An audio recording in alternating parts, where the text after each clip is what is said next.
Hi, this is Jenny from Bending Road. I am so glad you could join me today as we make this journey of life together. No matter where you go in life, two things are for certain. You will eventually come to a bend in the road, and God will always see you through. Thanks for joining me today. Hi, this is Jenny from the Bending Road. Welcome back. I hope you've had a chance to listen to my last two Bending Road podcasts. The one talked about the sin issue that we're dealing with, and then the second one talked about that need for discipline to battle that sin issue, right? I'm talking about things that I learned while going through the Weight Watchers process. And I learned about me, and I learned about sin in my life. I realized that this sin issue runs so deep, and it requires intense discipline to deal with. You know, we were called in the scriptures to offer our bodies as a living sacrifice, holy and pleasing to God. We're called to be transformed by the renewing of our minds, and we're called to be transformed into Christ's likeness. We can't do that with sin. We can't do sin and holy and pleasing sacrifice at the same time. You can't do it. Those two things can't go together. John Wesley talks about holiness of heart and life, that we must be holy in heart and life. He talks about the fact that our heart must be right before anything we do can be pleasing to God. So it's a transformation. It's a transformation by renewing of our mind, transforming ourselves into a living sacrifice, transforming us to holiness of heart. You know, God calls us to be sanctified, to be set apart, to be different, right? He did not call us to be impure. He didn't call us to be like the world. No, we're already like that. No, he called us to be holy, to reject that image of holiness in our lives is to reject God. So this is heavy stuff, right? This is hard stuff when we come face to face with sin in our lives. As we said at the beginning, the sin issue, we all have some level of some form of sin in our lives. And two, it requires great discipline in order to battle. But the third thing that I've learned is it's really a group plan. We don't do this on our own. I don't know if we can do it on our own. I don't think I can, right? Accountability is major. It's so important. You know, when I quit smoking, the doctor that I worked with told me, go home and tell your father that you've quit smoking. And then on Sunday, stand up and tell your church. I said, I can't do that. And he said, yes, you can. And if you don't, I can guarantee you that this plan won't work. Well, I did. I went home and I told my dad. And then I went to church on Sunday and I told the church.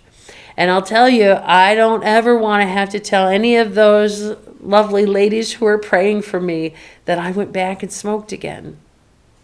And I never have. I never have. It's not that it wasn't hard. I just never have. Accountability. It's so major. Tell somebody your plan, and tell somebody when you blow it, right? James tells us to confess our sins one to another. Why? Because it keeps us accountable. John Wesley used to ask his folks in the church, how is it with your soul? What sin issue are you dealing with? How have you sinned this week, and what are you going to do so you won't do it next week? Big questions. And you know, we don't want people asking us those questions. Why would we? What if we blow it? Life is easier in a group. That's why we live in community. We live helping one another. Yeah, it can be problematic. I've heard people say that, you know, life would be so much easier without all these humans on the planet. And okay, I've probably said that myself, jokingly, right? But that's not true. We need each other. We need each other in community. Life is easier in a group.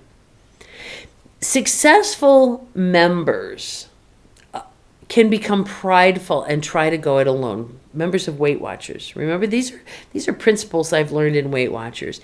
And I did it. I said I would never do it, but I did it. When I became successful, when I became a lifetime member, I said, oh, I can do this. This is fine. And then we try to go it alone. This leads to failure.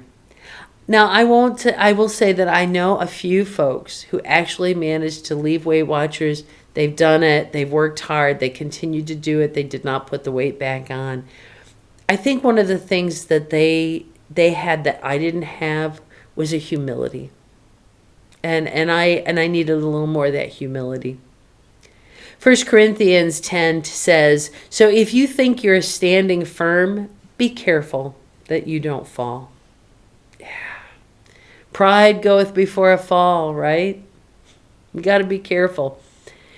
Those who go to meetings in Weight Watchers, it's proven. Those who attend meetings face to face, get on that scale in front of that leader, talk about our issues, talk about the battle, they do better. They have greater success.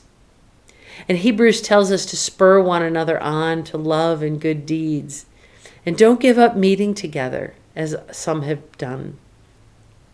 It's real. Meeting together helps us in our sin issues. So I want to encourage you today. Remember, first of all, we need to call our sin issues what they are. Call it sin. Give it a name. We need to have that discipline in our lives. We need to commit to the discipline. And number 3, this is a group plan. We need to be involved in that group. If you are not involved in a group right now, I strongly encourage you to get one. Find a group, go to church. Work in that way to be transformed by the renewing of your mind, to offer your bodies as a living sacrifice.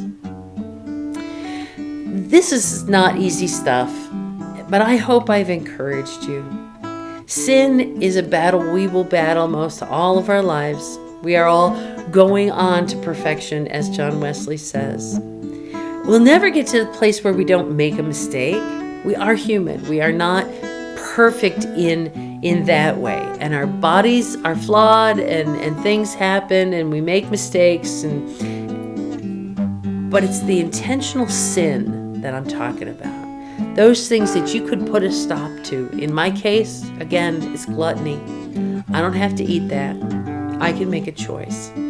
So I want to encourage you today to consider what is the sin issue that you've been battling with, what is your plan, and then go share it with somebody. If you need somebody to share it to, if you need safe space, comment in the section below here on this YouTube video.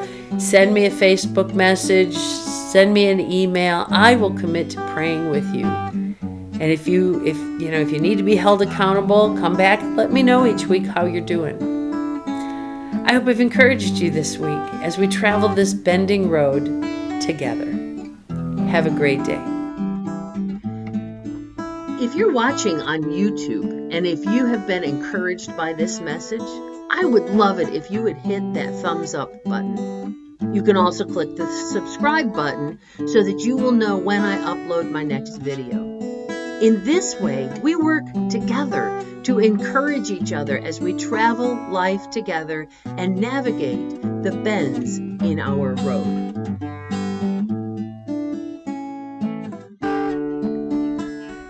If you have not done so already, connect with me on my website or on Facebook and let me know how I can pray for you as you navigate the bend in your road. I hope you have been encouraged today, and I pray that when you see the bend in your road, you will not be afraid, but will take the hand of God and keep walking. You are not alone. See you next time.